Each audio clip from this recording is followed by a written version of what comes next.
all of these questions that kind of scare young witches are difficult, I think, are difficult to answer.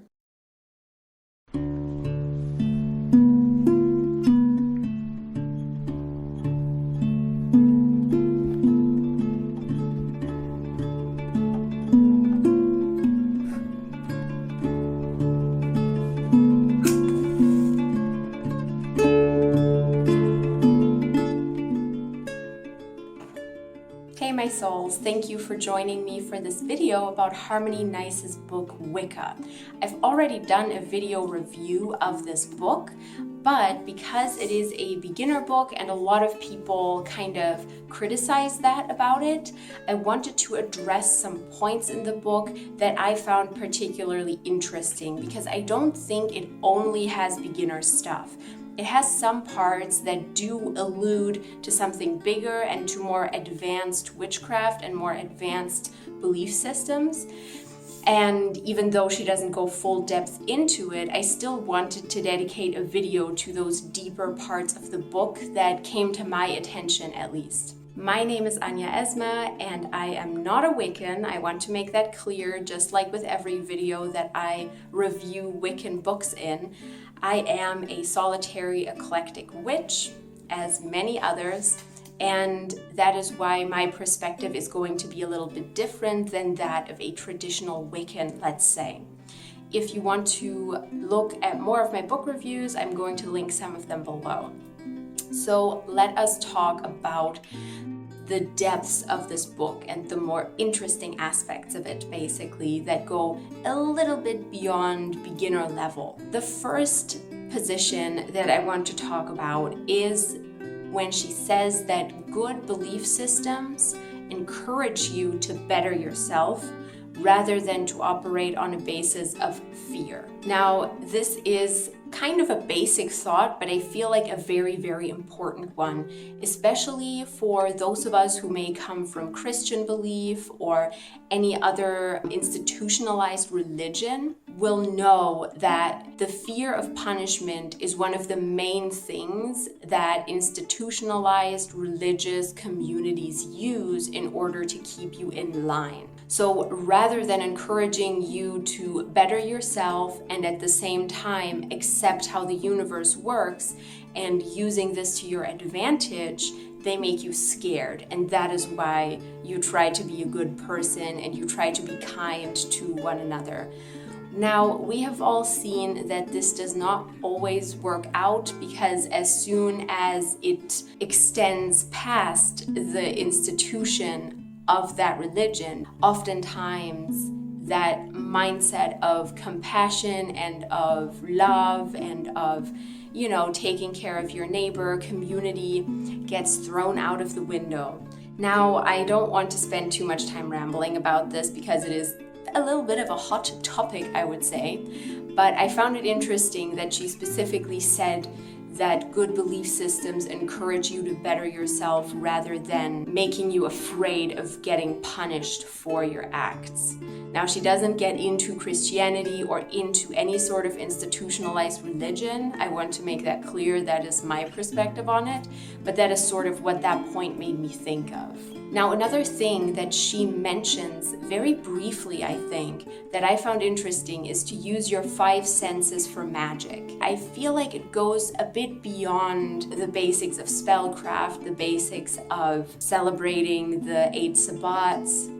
It kind of goes into a territory of how you can use your body in many, many different ways in witchcraft to enhance your power. And using your 5 senses and kind of tying it all together to make a spell is very, very central to that. But it is something that a lot of beginner witchers, I feel like, aren't taught necessarily. So using sensuality in order to get into the ritual mindset, whether it is smells, images that you look at, textures that may make you feel magical, or even just the act of eating after a ritual, all of this can be imbued with magic, and exploring these different avenues that make you feel magical pertaining to your 5 senses and just taking some time to really appreciate your five senses. That is a very magical thing that goes a little bit beyond the basic. Now, the third thing that I want to talk about, I do not agree with necessarily. And I'm not going to say that this is her opinion set in stone. It's what she says in the book. Obviously, maybe she has changed her mind about it by now. So I'm not going to act like I am specifically, addressing her opinion. I am addressing what the book says. I'm a big fan of separating author and book from one another, because I think books are such a different thing from people, obviously. So I'm not speaking of Harmony Nice's opinion, I am speaking of this book, just to make that clear. So what it says in the book is that you should not try spellcraft unless you have tried everything else to achieve the goal that you wanted to achieve.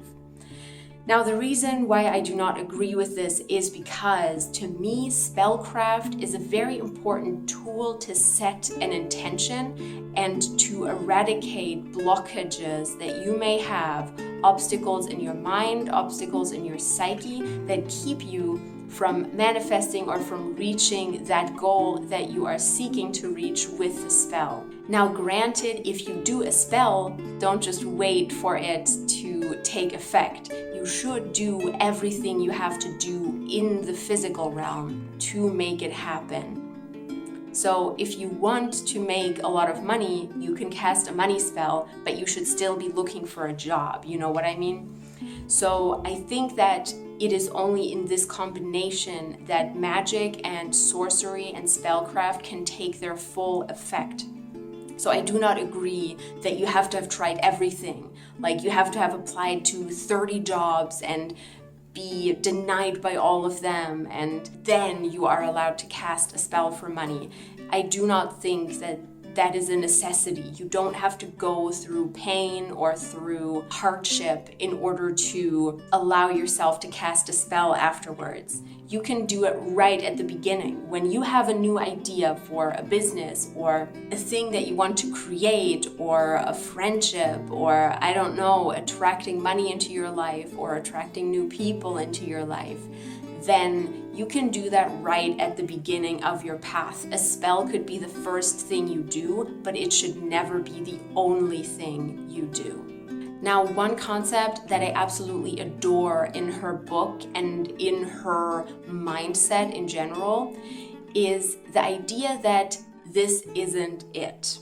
That life is cyclical, obviously, but because life is cyclical, you have the opportunity to relive and redo a lot of the things that you may feel you missed. So, not to despair, not to become anxious at missed opportunities. FOMO is such a big thing, fear of missing out nowadays. And I just feel like she really gets into why there is more than just this one opportunity, and that you don't have to beat yourself up about not taking an opportunity, or about allowing yourself to take a day off your work, and about being gentle to yourself rather than always pushing. And I really, really appreciated that mindset, especially the way she linked it back to mental health and to the processes in our psyche that are basically destructive and that tell us that we missed an opportunity, we are the worst person, we can't get anything done, just because we lay down for a day, lay low for a day. And of course, this applies to the sabbats as well. I recently made a video about what to do when you're too unmotivated to witch, when maybe you are depressed, you feel out of sorts, and you feel like you can't celebrate a sabbat. That sabbat will always come back again next year. Or you can celebrate it a week later. Nobody is going to be upset at you about it, especially if you're a solitary witch. So that mindset appeals to me very greatly. And of course, it has this whole shadow side of letting yourself off the hook, maybe being too gentle with yourself, being too forgiving with yourself. But I think that as an adult, we are all able to find that balance between the bullshit stories that we tell ourselves in order to stay lazy and stay down, and the actual days that we need to lay low and kind of chill out. And I feel like the more aware you become, the more self-aware, the more developed, and the more of your shadow you integrate, the more you will be able to tell the difference between those two and keep yourself accountable. Now, another thing I appreciated very much was her idea of always encouraging exploration of what you love and what you like. I think as children or as teenagers, as grown-ups, we just aren't taught anymore, we aren't encouraged anymore to think about what we like. But you know, it's so important to finding our niche and our identity. It is so important to figure out what we like, what nobody else likes, to figure out where we belong and how we self-identify. And I think encouraging people to reflect on this more about maybe what kind of gem do you like, without reading 10 books about gems, just say what gem has always called to you, or what gem have you known about all your life, even before you had a magical mindset, even before magic became a part of your consciousness. Or what trees do you like? What animals do you like? What animals do you not like? And operating on that basis, figuring out what symbols you like and don't like, that can be such a deep experience. It sounds like a beginner thing, but I think even advanced witches, no matter how much they've read, sometimes become out of touch with what they actually like and what they actually, what sets them on fire, what inspires them. Sometimes we get lost in all of the directions in which we explore and kind of forget our core. And I think that is so important to find back to that core, realizing what you like and why you like it, and why you have always felt a connection to Athena, the goddess, or why you have always liked oak trees or amethysts, So I think that the way that she encourages this and encourages you to figure out a way to self-actualization is very, very positive and very helpful. And it can go way beyond the basics. Now, the last one, I would love it if you discussed that in the comments, because my own opinion on it is kind of like, I don't know. I read it and I was like, that's an interesting perspective. So basically she says, in response to everybody who is afraid of spellcasting, maybe a lot of people have been primed by Christianity that it is devil's work and devil worship, and that you are not allowed to grasp that power of magic. Now, in response to that, she writes that you cannot attract evil if you cast a spell with a good intention. Now, this is obviously a very white witch approach. The approach of someone who walks the right-hand path, so to speak. The left-hand path, which is the more darker magic, and the more threatening magic, curses, hexes. There's a lot of people who do partake in that and who do cast those kinds of spells that are meant to either hurt other people, whether it is in defense or actively. And I feel like it's an interesting idea that as long as your intention behind the spell is good, you cannot attract evil and it cannot go wrong. In general, I don't think anyone should be afraid of spell work. I don't think that you can accidentally cause a massive amount of harm if you have a fuzzy intention or not a lot of power was raised during your spell. And I generally do not believe that we can attract evil, that we get attacked by evil spirits. That's a very, very European way of thinking about witchcraft, in my opinion. This idea that evil spirits surround us and demons surround us and they are just waiting to come in and take grip of our hearts and minds. You know, that's like, no. It's very European to me. And if you look at any other systems of universal knowledge, you won't see such a fear-based approach to magic. But at the same time, I get it. Hey, everybody believes what they believe, you know? And if you believe that, then that's fine. That's fine. It's just not something that I choose to believe.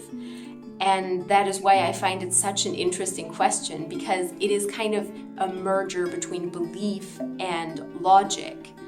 Do evil things surround us? Do they come in when we cast a spell if we don't cast a circle? You know, all of these questions that kind of scare young witches are difficult, I think, are difficult to answer. And just telling them that no evil can come in, to some might be like, oh no, you can't tell them that, it's such a dangerous craft, you know? And to others, it's like, yeah, there is no evil in any of this. You can't do anything super wrong if you have a good intention behind it.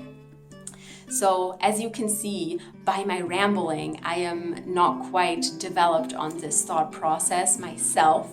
I might write a little bit of a sum up or a response in the comments once I've gotten a clearer view of it, but either way, that was basically the last point that I wanted to make. And I would love to hear what you guys think.